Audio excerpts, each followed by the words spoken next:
नमस्कार दोस्तों, स्वागत है आपका एडवांस क्लासेस के ऑनलाइन प्लेटफॉर्म पर। देखिए बच्चा लोग, राजस्थान का इतिहास बखूबी रूप से आगे बढ़ा। आपने सारे लेक्चर्स का मेरे साथ अध्ययन भी किया, हम पढ़ते हुए आ रहे हैं। आज एक महत्वपूर्ण टॉपिक है, कोई सा भी एग्जाम उठा लो राजस्थान लेवल का, मेरे बच्चा एक या दो क्वेश्चन यहाँ से देखने को मिलता है। अगर आप पटवार 2016 के एग्जाम को कंसीडर करेंगे तो बच्चा लोग आप देखेंगे कि इस टॉपिक से लगभग 5 से 6 क्वेश्चन पूछे गए एकमात्र टॉपिक से। उस टॉपिक का नाम है राजस्थान के शिलालेख या राजस्थान के ऐतिहासिक स्रोत, राजस्थान के सिक्के। इनसे क्वेश्चन पूछे गए 5 से 6 क्वेश्चन। तो ये बहुत ही महत्वपूर्ण टॉपिक है। देखो, आपने कहीं से भी इतिहास पढ़ा हो बच्चा लोग, लेकिन आप इस बात को बड़े गौर से या अपने जहन में बिठा के रखें कि ये टॉपिक बहुत कम पढ़ाया जाता है, रेयर केस में पढ़ाया जाता है, क्योंकि लगता बोरिंग है। इसमें समझाने लायक कोई चीज़ ऐसी होती नहीं है। हर चीज़ आपको प्रमाण मिले, आपको उनको रटना पड़ता है, आपको लिखवाना पड़ता है। फिर भी इसको कुछ हम इजी तरीके से पढ़ने की कोशिश करेंगे, लेकर आएंगे आपके साथ क्वेश्चन के साथ। तो क्वेश्चन के साथ ये श्रृंखला चलेगी। राजस्थान के सिक्के और राजस्थान को शिलालेख हैं बच्चा लोग। पहला क्वेश्चन आपके बोर्ड पर मैं लिख रहा हूँ, या पहला क्वेश्चन बोर्ड पे, राजस्थान इतिहास के जानने का प्रमुख स्रोत है। राजस्थान को इतिहास को जानने का प्रमुख स्रोत है। पहली चीज तो बच्चा मैं आपसे ये कह दूं कि राजस्थान हुआ या भारत हुआ, कोई सा भी इतिहास जानो बच्चा लोग, किसी भी इतिहास को जानने के दो ही स्रोत होते हैं। एक तो स्रोत होता है बेटा पुरातात्विक स्रोत। कैसे स्रोत रे? पुरातात्विक। किसी भी राजस्थान या किसी भी जगह का इतिहास देखोगे तो उनके जानने के दो ही स्रोत होते हैं। एक तो होते हैं बेटा पुरातात्विक स्रोत। कौन से स्रोत रे? पुरातात्विक स्रोत। यहाँ से भी हम किसी भी इतिहास को जान सकते हैं। पुरातात्विक स्रोत में ही बेटा आपके आ जाते हैं अभिलेख। क्या आ जाते हैं बेटा? अभिलेख।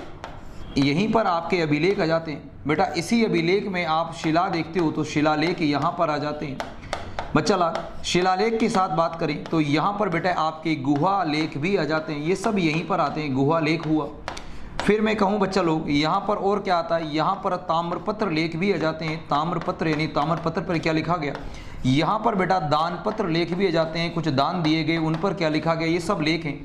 और बात करें बच्चा लोग तो यहाँ पर आपके मृदभांड होते हैं। पुरातात्विक स्रोत को जानने के लिए एक मृदभांड होता है, और जानने के लिए पुरातात्विक स्रोत को जानने के लिए बेटा यहाँ से हम सिक्कों के बारे में भी पढ़ते हैं। तो राजस्थान या किसी भी इतिहास को जानने के बच्चा लोग दो स्रोत होते हैं, पुरातात्विक स्रोत एंड देन साहित्यिक स्रोत। नेक्स्ट जो स्रोत हैं बेटा लोग, ये कहलाते हैं आपके साहित्यिक स्रोत। यानी साहित्य में हमें कहाँ कहाँ से जानकारी मिलती है, तो बेटा साहित्यिक स्रोत। तो ये साहित्यिक स्रोत भी होते हैं जो भी आपको जानकारी प्रदान करते हैं। बच्चे लोग ध्यान रखना, साहित्यिक स्रोत की बात करें तो इनको भी हम अलग अलग भागों में बांट सकते हैं। ऐसे बेटा जो धर्म से संबंधित रखते हैं तो वो हो जाते हैं धार्मिक साहित्यिक स्रोत, या ऐसे बच्चा जो धार्मिक होते हैं यानी धर्म से संबंधित जानकारी हमें, या धर्म की कुछ किताबें होती हैं जो भी हमें इतिहास के बारे में जानकारी प्रदान करती हैं, तो उन्हें हम धार्मिक स्रोत कहते हैं। तो ये हुए आपके बेटा धार्मिक स्रोत। कैसे स्रोत रे? धार्मिक। तो कुछ धार्मिक स्रोत होते हैं बेटा। कुछ ऐसी किताबें भी होती हैं जो धर्म से संबंधित तो नहीं होती, लेकिन उनसे इतिहास को जानने में बड़ी मदद मिलती है, तो वो गैर धार्मिक स्रोत कहलाते हैं। और बेटा कुछ होते हैं विदेशी लोग, जो विदेशी लोग भारत में आए, उन्होंने समय समय पर बहुत सारी चीज़ों के बारे में अध्ययन किया, बहुत कुछ लिखा। तो विदेशी यात्रियों का जो वर्णन होता है, इससे भी हमें इतिहास के बारे में जानकारी मिलती है। धार्मिक स्रोत की बेटा बात करें तो धार्मिक स्रोत में आप देख सकते हो, धार्मिक स्रोत को भी आप 3 भागों में बांट सकते हो। देखो मैं बांट देता हूँ आगे। जैसे कि वह ग्रंथ जिनसे हिंदू धर्म के बारे में जानकारी मिलती है, वह ग्रंथ बेटा जिससे हिंदू धर्म, जिसके बौद्ध धर्म के बारे में जानकारी मिलती है, तो बौद्ध धर्म।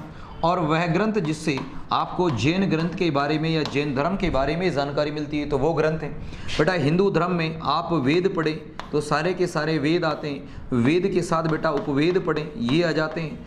2 रामायण और महाभारत, ये महाकाव्य आते हैं, ये इसी के अंतर्गत शामिल किए जाते हैं बेटा, महाकाव्य। लाडा बिल्कुल कोई दिक्कत है क्या?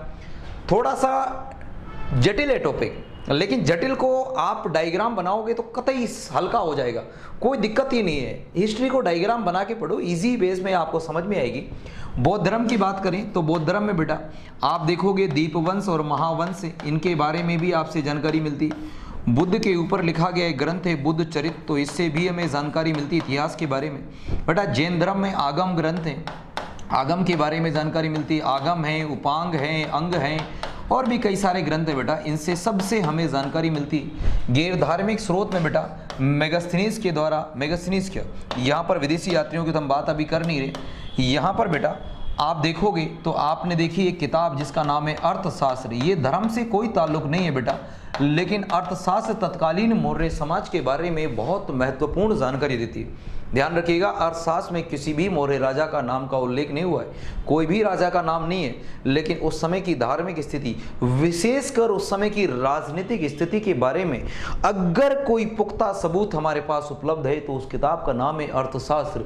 और भी कई ऐसी किताबें जैसे कि मुद्रा राक्षस, इनसे भी हमें जानकारी मिलती है। मुद्रा राक्षस, महाकवि भास के द्वारा लिखा गया महाभाष्य, ये ऐसी कुछ किताबें यहाँ से भी हमें जानकारी मिलती है। और विदेशी यात्राओं में बेटा जैसे कि मेगास्थनीज के द्वारा लिखी गई इंडिका, तो ये इंडिका है। जैसे कि बेटा एक किताब और है रहला, तो इसके द्वारा इब्न बतूता के द्वारा लिखी गई, फाइयान के द्वारा लिखी गई फोक्यू की, और वेंसवांग के द्वारा लिखी गई सी यू की। तो ये कुछ किताबें जिससे हमें जानकारी मिलती है। तो मैंने क्या कहा कि जो स्रोत होते हैं, इन स्रोत को अपन दो भागों में बांटते हैं। एक स्रोत तो होते हैं पुरातात्विक स्रोत, दूसरे स्रोत होते हैं बेटा साहित्यिक स्रोत। पुरातात्विक स्रोत में अभिलेख आते हैं, अभिलेख में शिलालेख, गुहालेख, ताम्रपत्र लेख, दानपत्र लेख सब आ जाते हैं। पुरातात्विक स्रोत में मृदभांड आते हैं, सिक्के आते हैं। साहित्यिक स्रोत की बात करें तो साहित्यिक स्रोत में धार्मिक, गैर धार्मिक, विदेशी यात्रियों का विवरण, ये कुछ आते हैं। अब अपने क्वेश्चन पे चलते हैं। अगर आपको ये पहले एक बात बताओ, समझ में आया कि नहीं है, ये डायग्राम समझ में आ गया कि नहीं है, एक बार बहुत महत्वपूर्ण है ये सब लोग जान इस टॉपिक की। अगर आपको ये समझ में आया तो जान है, ये ध्यान से रखो। तो देखें एक बार, राजस्थान के इतिहास को जानने के प्रमुख स्रोत हैं। तो बेटा पुरातात्विक स्रोत मैंने बता दिए हैं, साहित्यिक स्रोत तो मैंने बता दिए बेटा, साहित्यिक स्रोत भी, और विदेशी वृतांत, तो बेटा साहित्यिक स्रोत में ही विदेशी यात्रियों का वृतांत भी तो शामिल है। तो इसका राइट आंसर मैं लगाऊंगा बेटा ऑप्शन नंबर ए। चलो ऑप्शन नंबर डी क्या सही रहेगा? चलो बढ़ जाऊं अगले क्वेश्चन पे, एक बार थम्स अप करके बताओ। चलो मैं बढ़ जाता हूं अगले क्वेश्चन पे। बिल्कुल सही बात है, आपने राइट आंसर दिया तो फिर मैं बढ़ता हूं। चलो क्वेश्चन देखो और क्वेश्चन का आंसर देने की कोशिश करना बेटा। पुरातात्विक स्रोत में सम्मिलित होते हैं, तो अभी बताया बेटा, अभिलेख होते हैं, बिल्कुल होते हैं, सिक्के होते हैं, अभी वो बताया मैंने, दानपत्र होते हैं, बिल्कुल होते हैं बेटा। तो ये सभी के सभी पुरातात्विक स्रोत में क्या होते हैं रे? सम्मिलित होते हैं। कोई दिक्कत है क्या? चलो ये समझ में आया कि नहीं है? इससे पहला डायग्राम समझ में आया कि नहीं? एक बार थम्स अप कर दो आप मुझे सारे के सारे। चलो बिल्कुल बिल्कुल बिल्कुल बिल्कुल। चलो अगले क्वेश्चन पे देखते चलना और थम्स अप बने रखना, लाइक करके जाना, बिना लाइक करे नहीं जाएगा यहाँ से। लाइक क्या कोई पैसा नहीं लगता बेटा, हौसला अफजाई करना बहुत ज़्यादा ज़रूरी है, तो आप हौसला अफजाई करेंगे हमारा। साहित्यिक स्रोत में शामिल नहीं है बेटा। क्या धार्मिक साहित्य? बिल्कुल होता है सर। अधार्मिक साहित्य होता है सर। लौकिक साहित्य ये भी हो जाता है सर। लौकिक साहित्य, लौकिक साहित्य का मतलब क्या हो बेटा? इसमें घबराना नहीं है। समय विशेष पर उस राजा के समकालीन जो लोगों के द्वारा लिखा गया वो भी तो लौकिक साहित्य हुआ। जैसे मान लीजिए सम्राट मौर्य, सम्राट चंद्रगुप्त मौर्य थे, तो चंद्रगुप्त मौर्य के दरबार में भी तो इतिहास लिखा गया, दरबार में किताबें लिखी गई। क्या कोई और विद्वान नहीं था उस समय का जिसने वो किताबें लिखी होंगी? या कोई और विद्वान, कोई व्यक्ति नहीं था, सामान्य व्यक्ति जिसने भी कुछ लिखा हो? तो वो लौकिक साहित्य है। तो लौकिक साहित्य की बात करें तो ये भी होते हैं, लेकिन बेटा साहित्यिक स्रोत में स्मारक नहीं आते। अभी हम आगे चलें तो मैं यहाँ पर आपको एक चीज़ और बता दूं बेटा, ये पुरातात्विक स्रोत में सिक्कों के साथ साथ स्मारक को भी शामिल किया जाता है। किसको रे? स्मारक को। तो यहाँ पर ध्यान रखना, स्मारक यहाँ नहीं आते हैं। चलें तो राइट आंसर होगा बेटा ऑप्शन नंबर डी। चलो आगे बढ़ता हूँ, बड़ा ध्यान से शिद्दत से इस सीरीज को हम बढ़ेंगे। थोड़ा सा क्या है कि थोड़ा डिफिकल्ट टॉपिक होता है, पढ़ने में थोड़ा, समझने में थोड़ा सा बोरिंग लगता है, लेकिन फिर भी हम ट्राई करेंगे, बहुत अच्छा करेंगे। घोसुंडी अभिलेख को वर्तमान में किस संग्रहालय में सुरक्षित रखा गया? बेटा बता दो घोसुंडी अभिलेख। चलो घोसुंडी अभिलेख बेटा चित्तौड़ से मिला है, और चित्तौड़ की बात करें तो यहाँ भी एक नगरी जिसका नाम क्या है? नगरी, यहाँ से मिला है। घोसुंडी अभिलेख की बात करें तो बेटा ये दूसरी BC का है, दूसरी शताब्दी का है। बेटा खोज की बात करें तो यहाँ पर जो खोज की थी, ये खोज के बारे में याद रखना। खोज बताओ चलो किसने की थी? मैं आपसे ही देखना चाहता हूँ किसने खोज करी थी, इसकी खोज का आंसर दो, किसने करी थी? बिल्कुल बहुत बढ़िया खोज, वाह, कवि राजा श्यामल दास, बिल्कुल सही है बेटा। तो यहाँ पर जो खोज करता है उनका नाम है कवि राजा श्यामल दास, बिल्कुल सही है। कवि राजा कौन सा दास रे? श्यामल दास। चलो ठीक है, कवि राजा श्यामल दास आ गया बेटा। और बताओ इसको पढ़ने वाला विद्वान कौन था जिसने सर्वप्रथम इसको पढ़ा हो? पढ़ने वाला विद्वान, पढ़ने वाला जो विद्वान है बेटा उस व्यक्ति का नाम बता दो। चलो बता दो तो आंसर दे दो मुझे एक बार। पढ़ने वाला विद्वान, ओहो खतरनाक, डॉक्टर D.R. भंडारकर। क्या नाम बेटा? Doctor D.R. भंडारकर। चलो तो बहुत अच्छे। अब मुझे बताओ बेटा जानकारी क्या क्या मिलती है इस शिलालेख से, क्या क्या जानकारी मिलती है? चलो बताओ तो क्या जानकारी मिलती है, देखूं तो सही में क्या जानकारी मिलती है। वैष्णव धर्म के बारे में जानकारी, बिल्कुल। किसके धर्म के बारे में बेटा? वैष्णव धर्म के बारे में जानकारी। चलो ठीक है, और बताओ और क्या जानकारी मिलती है वैष्णव धर्म के अलावा? बताओ वैष्णव धर्म के बारे में जानकारी, और बताओ बेटा, चलो कमेंट करो फटाफट। और क्या जानकारी मिलती है वैष्णव धर्म? अच्छा और बताओ सर, इसमें अश्वमेध यज्ञ के बारे में जानकारी भी मिलती है। कौन से यज्ञ के बारे में? अश्वमेध यज्ञ। गजवंशीय शासक थे बेटा जिनका नाम है सर्वतात। सर्वतात ने इस क्षेत्र में अश्वमेध यज्ञ करवाया था, इसके बारे में जानकारी मिलती है बेटा। इसमें और चीज याद करो तो इसमें श्री कृष्ण के बारे में भी जानकारी मिलती है। श्री कृष्ण के बारे में भी क्या मिलती है रे? जानकारी मिलती है। किसके बारे में? श्री कृष्ण के बारे में भी जानकारी मिलती है। कौन सा अभिलेख रे? घोसुंडी अभिलेख। चले अच्छा, अब अपना क्वेश्चन देखो। क्वेश्चन क्या था? घोसुंडी अभिलेख को वर्तमान में किस संग्रहालय में? बेटा देखो चित्तौड़ में तो कोई संग्रहालय नहीं है, तो इसको रखा गया है उदयपुर संग्रहालय में। कौन से संग्रहालय में? उदयपुर। चलो ये चीज समझ में आई क्या? श्री कृष्ण है, संकर्षण है, उनके बारे में जानकारी। गजवंशीय शासक सर्वतात के द्वारा यहाँ पर अश्वमेध यज्ञ कराया था, उसके बारे में जानकारी। वैष्णव धर्म के बारे में जानकारी। अगर भाषा पूछ ली जाए तो बेटा इस अभिलेख की भाषा है संस्कृत। कौन सी भाषा है? संस्कृत। और लिपि पूछी जाए तो बेटा ब्राह्मी लिपि है। कौन सी लिपि रे? ब्राह्मी लिपि। चलो कोई दिक्कत है? बढ़ जाऊं अगले क्वेश्चन पे? चलो थम्स अप कर दो एक बार, बढ़ रहा हूं मैं अगले क्वेश्चन पे। नेक्स्ट क्वेश्चन आपके लिए ये रहा, चलो पढ़िए बेटा। मानमोरी अभिलेख के लेखक कौन है? वेरी गुड, मानमोरी अभिलेख के लेखक। चलो आंसर दे दो। मानमोरी अभिलेख क्या है? याद करो, ऐसा कोई अभिलेख था जो कर्नल जेम्स टोड लंदन जा रहे थे, लंदन जाते समय उन्होंने कहीं फेंका था इसको। बताओ तो कहाँ फेंका था? समुद्र में फेंका था, जिसकी जानकारी उन्होंने अपनी पुस्तक एंटीक्विटीज ऑफ राजस्थान में दी थी, the annuls and the antiquities of Rajasthan में दी थी। तो क्या आप मुझे इसका आंसर दे सकते हैं? बता दो। मौर्य वंशीय शासक के बारे में जानकारी इससे मिलती है, मौर्य वंश के बारे में जानकारी मिलती है। दूसरी बेटा समुद्र मंथन के बारे में भी इससे जानकारी मिलती है। और क्या चीज़ें हैं जो आप मुझे यहाँ पर एक्सप्लेन कर सकते हैं? चलो बताएंगे मुझे, चलो फटाफट बता दो। इसका राइट आंसर क्या होगा? बिल्कुल बिल्कुल, बहुत शानदार बेटा। राइट आंसर होगा पुष्य। पुष्य के द्वारा इसको लिखा गया। लेकिन अगर ये पूछ लिया जाए कि इसका उत्कीर्णकर्ता कौन था, तो उत्कीर्णकर्ता का नाम आएगा बेटा शिवादित्य। कौन सा दित्य रे? शिवादित्य। अच्छा बता, इससे जानकारी क्या क्या मिलती है? तो बेटा जानकारी के बारे में देखो, जानकारी में यहाँ लिखता हूँ, मौर्य वंश के बारे में जानकारी मिलती है। कौन से वंश के मेरे? मौर्य वंश के बारे में जानकारी, मौर्य वंश के बारे में जानकारी। बेटा समुद्र मंथन के बारे में जानकारी भी इसी से प्राप्त होती है। कौन सा मंथन रे? समुद्र मंथन के बारे में जानकारी भी प्राप्त होती है मानमोरी अभिलेख से। चलें, चलो अगले क्वेश्चन में बढ़ते हैं। बड़े आराम से चलें, कोई दिक्कत नहीं, जल्दी का कोई काम नहीं है। उत्कीर्ण अभिलेखों या खुदे हुए अभिलेखों के अध्ययन को कहा जाता है क्या बेटा? नहीं, इन्हें कहा जाता है बेटा एपिग्राफी। कौन सी ग्राफी रे? एपिग्राफी। तो अभिलेखों का अध्ययन क्या कहलाता है? एपिग्राफी। और सिक्कों का अध्ययन न्यूमिस्मेटिक्स कहलाता है, जो मैं पहले बता चुका हूँ। नेक्स्ट, मौर्यवंशीय राजा धवल मौर्य का उल्लेख किस अभिलेख में मिला है? चलो बताओ, धवल का उल्लेख किस अभिलेख में मिला है? देखो बेटा धवल है, मौर्य वंशीय शासकों के बारे में जानकारी मिलती है, लेकिन धवल के बारे में बात की गई है। धवल कोटा। चलो बता दो आंसर क्या आएगा? बहुत बढ़िया, बहुत शानदार। कंसुआ अभिलेख। कौन सा अभिलेख रे? कंसुआ अभिलेख।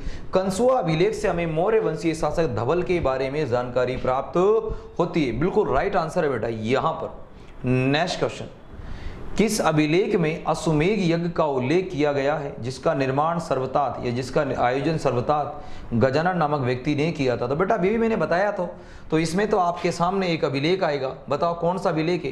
क्या घोसुंडी अभिलेख है या मानमोरी अभिलेख है? चलो इसका आंसर मैं आपसे जानने की कोशिश करता हूँ, बताओ क्या होगा इसका आंसर? चलो कमेंट करो पहले एक बार, मानमोरी या घोसुंडी? बताओ, अभी बताया ना बेटा कौन सा अभिलेख आएगा रे, घोसुंडी अभिलेख। तो घोसुंडी अभिलेख से हमें अश्वमेघ यज्ञ के बारे में क्या मिलती है रे, जानकारी। नेक्स्ट क्वेश्चन, किस अभिलेख में वासुदेव और संकर्षण की पूजा का उल्लेख है? बेटा अभी बता चुका मैं, वासुदेव मैंने कहा था एक अभिलेख है घोसुंडी अभिलेख जिसमें कृष्ण का उल्लेख है, और कृष्ण को ही क्या कहते हो रे आप, वासुदेव कहते हो।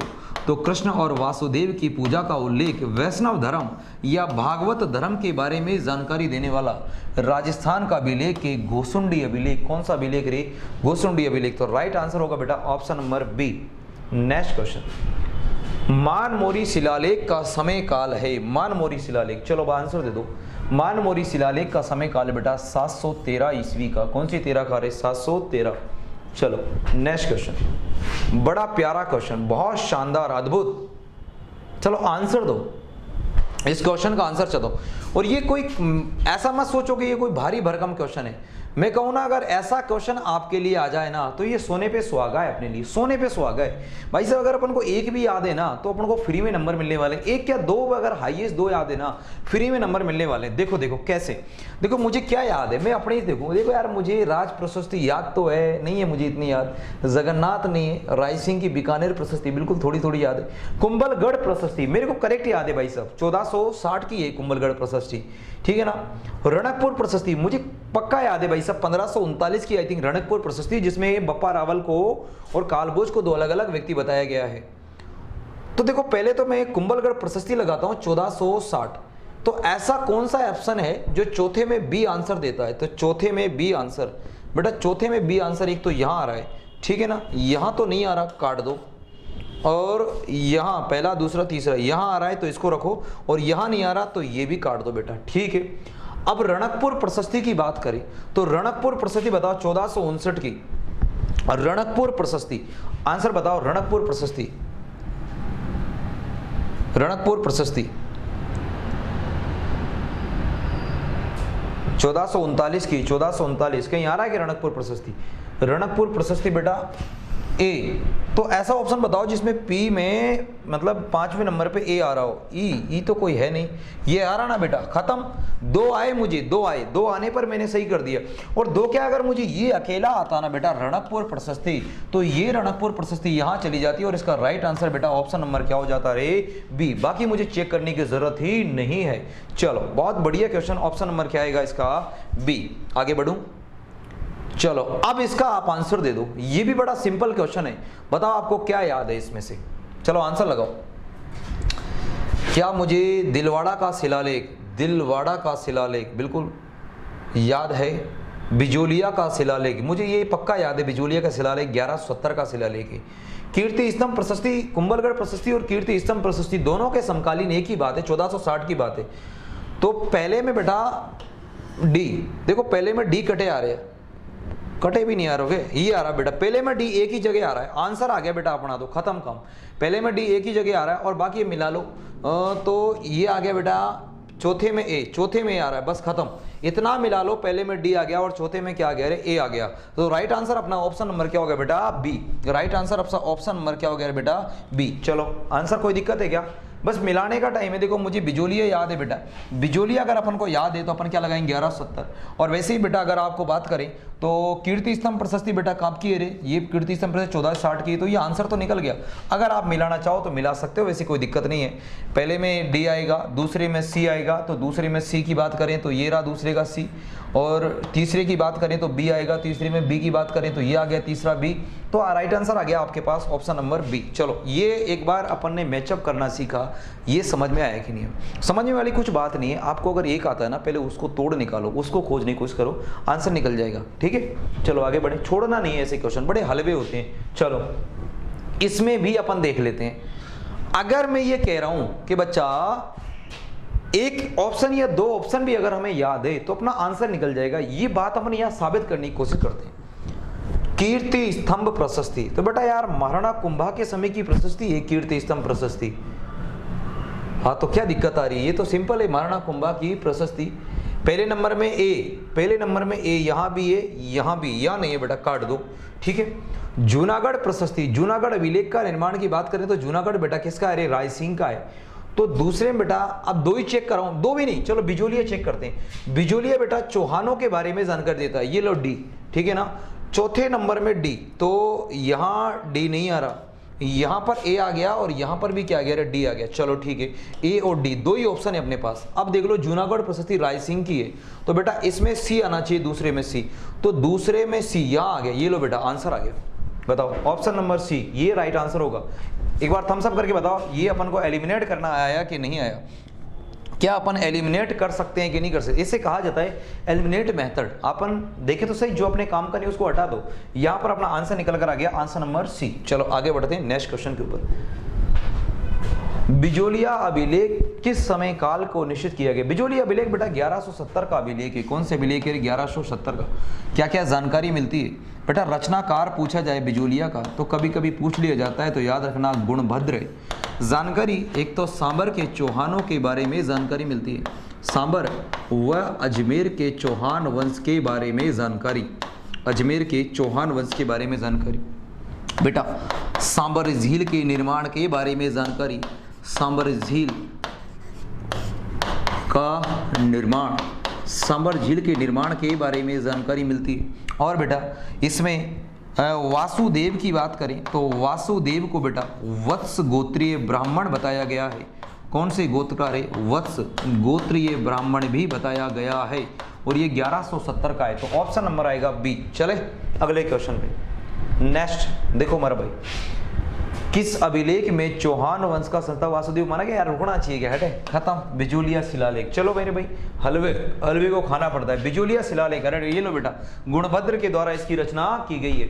नेक्स्ट, बीजक की डोंगरी पर सर्वप्रथम अशोक के शिलालेख किसने और कब खोजा था। चलो आंसर दे दूं, बीजक की डोंगरी पर कब ने और कब खोजा था। आंसर कार्लाइल, नहीं बेटा कार्लाइल की बात करें तो कार्लाइल ने भारत में पुरातात्विक सर्वेक्षण का कार्य किया है।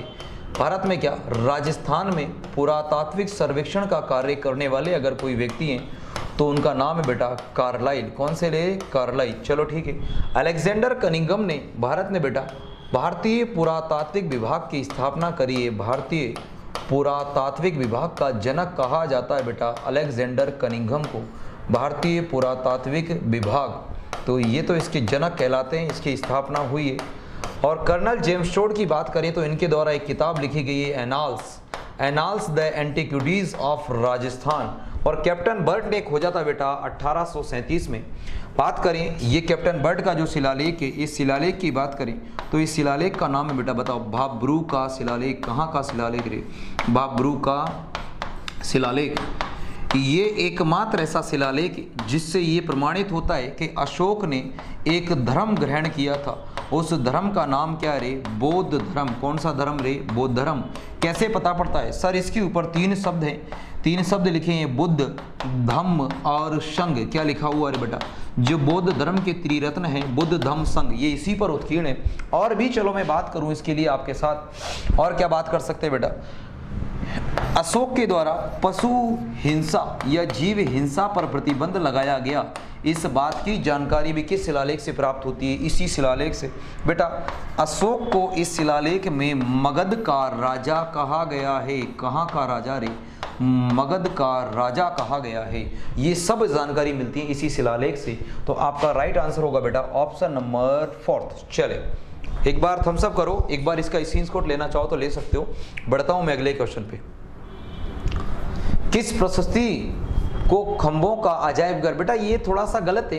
किस मंदिर को खंभों का अजायब घर कहा जाता है, और उसी मंदिर में बेटा एक प्रशस्ति लगी हुई है, रणकपुर प्रशस्ति। तो रणकपुर प्रशस्ति के लिए यहाँ पर राइट आंसर आपके लिए ये हो सकता है। नेक्स्ट क्वेश्चन बेटा, नेक्स्ट क्वेश्चन है, देखना थोड़ा सा कि किस अभिलेख में कुंभा की उपाधियों दानगुरु, शैलगुरु, राजगुरु और हाल गुरु की उपलब्धियों का या उपाधियों का वर्णन है। बेटा ये प्रशस्ति है कीर्ति स्तंभ प्रशस्ति। कौन सी प्रशस्ति रे, कीर्ति स्तंभ प्रशस्ति। इसकी बात करें तो ये 1460 की प्रशस्ति है, और वर्तमान में जिस दुर्ग में लगी हुई है, या दुर्ग की बात करें तो ये तो कहाँ है रे, कीर्ति स्तंभ प्रशस्ति पे लगी है। यानी आपका एक स्तंभ है जिसका नाम है विजय स्तंभ, वहाँ लगी हुई है। तो 1460 की है, और इसमें कुंभा की उपाधियों के बारे में क्या मिलती है रे, जानकारी प्राप्त होती है। कुंभलगढ़ प्रशस्ति भी 1460 की प्रशस्ति है बेटा, और 1460 की प्रशस्ति है, इसमें कुंभा की विजयों का उल्लेख किया गया है। कुंभा की क्या थी? विजय। तो विजयों का उल्लेख किस में किया गया है बेटा? कुंभलगढ़ प्रशस्ति में। चलें अगले क्वेश्चन पे बढ़ते हैं। किस अभिलेख में बप्पा रावल को बताया गया है? तो बेटा इस अभिलेख की बात करें तो ये आएगी कुंभलगढ़ प्रशस्ति। कौन सी प्रशस्ति? कुंभलगढ़ प्रशस्ति। कुंभलगढ़ प्रशस्ति में एक तो कुंभा, राणा कुंभा की किसका उल्लेख मिलता है? विजयों का उल्लेख मिलता है। विजय का उल्लेख, किसका उल्लेख मिलता है रे? विजयों का उल्लेख मिलता है। और बात करें बेटा कुंभलगढ़ प्रशस्ति में विजयों का उल्लेख मिलता है, और इसी में बप्पा रावल को बेटा कौन सा वंशीय रे?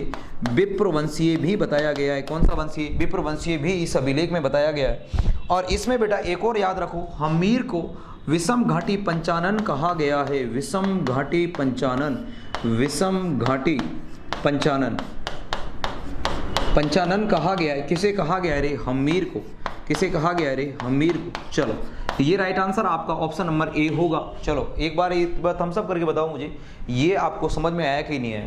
कीर्ति स्तंभ में और कुंभलगढ़ प्रशस्ति में डाउट मत करना, वहां से उपाधियों के बारे में जानकारी मिलेगी बच्चा लोग, और यहाँ से विजयों के बारे में ऊपर जानकारी मिलेगी। और विप्रवंशीय इसे बताया गया है बप्पा रावल को, और विषम घाटी पंचानन भी किस प्रशस्ति में कहा गया है? कुंभलगढ़ प्रशस्ति। अगला क्वेश्चन आपके लिए, किस अभिलेख में महाराणा लाखा द्वारा 1,00,000 स्वर्ण मुद्राओं दान देने का उल्लेख किया गया है? बताओ इसका राइट आंसर मैं आपसे चाहता हूं। तो बेटा इसका राइट आंसर होगा महाराणा लाखा ने की बात करें तो ये जो राइट आंसर होगा एकलिंगनाथ जी की प्रशस्ति। और एकलिंगनाथ जी की प्रशस्ति में आपने एक बात और देखी थी, किस बात का उल्लेख है इसमें बेटा? बप्पा रावल की समाधि का उल्लेख है। बप्पा रावल, बप्पा रावल ये किसकी बात का उल्लेख है रे? समाधि की भी उल्लेख या समाधि का भी उल्लेख है। कौन सी प्रशस्ति में? एकलिंगनाथ जी की प्रशस्ति। इसका राइट आंसर होगा option number C. Next question पे चलते हैं। अगला क्वेश्चन, वाह क्या बात है, आंसर लगाओ बेटा, मैं देखना चाहता हूं क्या आप इसका आंसर दे पाते। कुंभलगढ़ प्रशस्ति, बिल्कुल कुंभलगढ़ प्रशस्ति की बात करें तो महाराणा कुंभा के समय की बिल्कुल है। पुष्कर के जहांगीर महल 1615 ईस्वी में एक अभिलेख प्राप्त हुआ, ये भी सही है, जिसमें राणा अमर सिंह पर जहांगीर की विजय का वर्णन मिलता है, बात सही है। चिकली तामपत्र में से लगान, बागड़ी भाषा व खेतों के विभाजन की पद्धति का पता चलता है, ये भी सही है। नेगेटिव क्या पूछा है? गोसुंडी का शिलालेख राजस्थान के झालावाड़, अरे रे रे रे रे बेटा झालावाड़, कटे से आया झालावाड़ बेटा, ये तो गोसुंडी का तो अपन को चित्तौड़ से मिला है। कहाँ से मिला रे? चित्तौड़ से। तो ये ही इसमें क्या है रे? गलत है। तो अपना राइट आंसर निकल गया बेटा ऑप्शन नंबर 4। चलो एक बार और चेक कर लेते हैं। बिल्कुल सही है बेटा, सही है। ये इसमें ऑप्शन नंबर 4 क्या है रे? गलत है।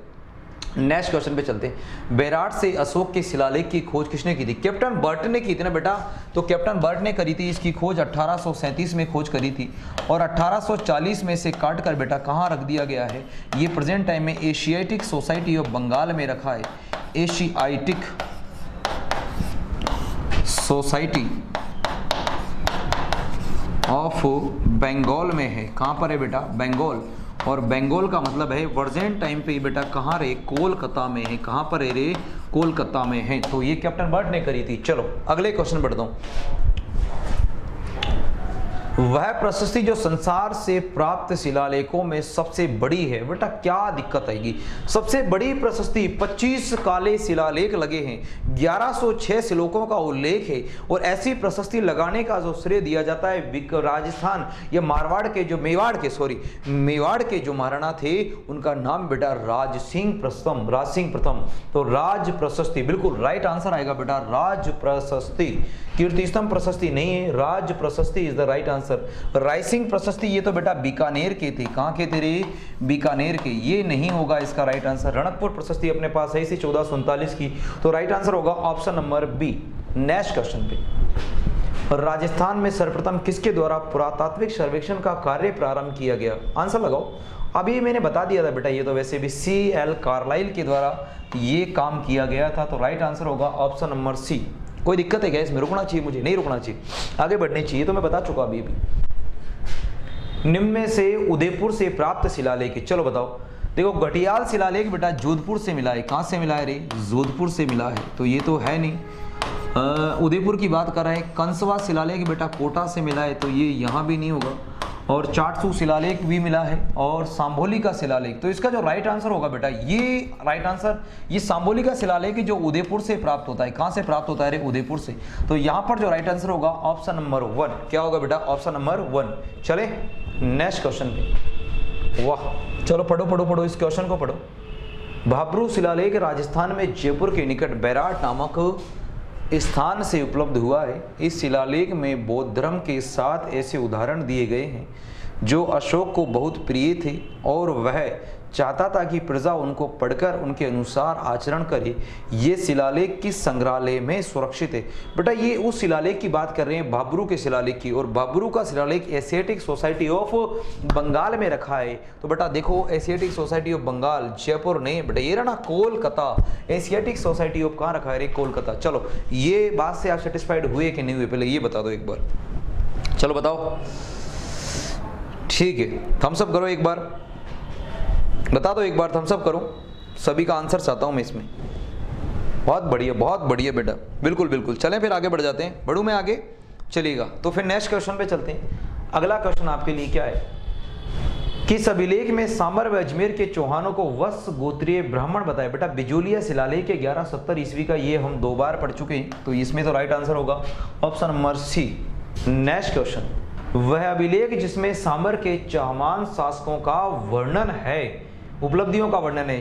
चलो ये भी बहुत बढ़िया क्वेश्चन है, आंसर लगाओ बेटा। सांबर के चौहानों के उपलब्धियों का वर्णन है, आंसर लगाओ इसका। बेटा ये अभिलेख आएगा हर्षनाथ का अभिलेख। हर्षनाथ सीकर में पड़ता है बेटा, सीकर में। और सीकर की बात करें तो रेवासा तहसील की बात है। यहाँ पर बेटा देखो क्या कहा गया है, यहाँ पर विशेष शब्द आया बेटा सांबर, और सांबर के चाहवानों के उपलब्धियों के बारे में वर्णन मिलता है बेटा हर्षनाथ मंदिर के अभिलेख से। बेटा यहाँ से मिलता है सांबर के जो चौहान है उनके वंश क्रम को जानने की जानकारी कहाँ से प्राप्त होती है? हर्ष मंदिर के अभिलेख से प्राप्त होती है। तो इसका राइट आंसर होगा बेटा ऑप्शन नंबर बी। क्या आएगा? ऑप्शन नंबर क्या आ जाएगा बेटा? बी। चलो आगे बढ़ूं। विग्रहराज के बारे में भी जानकारी इससे प्राप्त होती है। तो राइट आंसर होगा option number B. Sorry option number आएगा ऑप्शन नंबर डी, यानी 4th नंबर का यहाँ पर ऑप्शन होगा। चले, किस प्रतिहार राजा के काल में प्रसिद्ध ग्वालियर प्रशस्ति लिखी गई? चलो राइट आंसर दो। किस प्रतिहार राजा के काल में ग्वालियर प्रशस्ति लिखी गई है? ग्वालियर प्रशस्ति लिखी गई है, बताओ। बेटा महेंद्र प्रथम नहीं होगा, नागभट्ट प्रथम भी नहीं होगा, भोज प्रथम। कौन सा प्रथम रे? भोज प्रथम। इसी भोज प्रथम को आप क्या कह सकते हो रे? मिहिर भोज। कौन सा भोज रे? मिहिर भोज। तो राइट आंसर जो होगा ये वाला होगा। चलें यहाँ पर ही अपने क्वेश्चनों को रोकते हैं। 30 नंबर तक के क्वेश्चन अपन रोकेंगे। तो यहाँ पर हम मिलेंगे फिर। आज इतना ही, आज के लिए इतना ही है। कल मिलेंगे इसी चैनल पर। बने रहे मेरे साथ, देखते रहें। आज के लिए इतना ही। जय हिंद, जय भारत।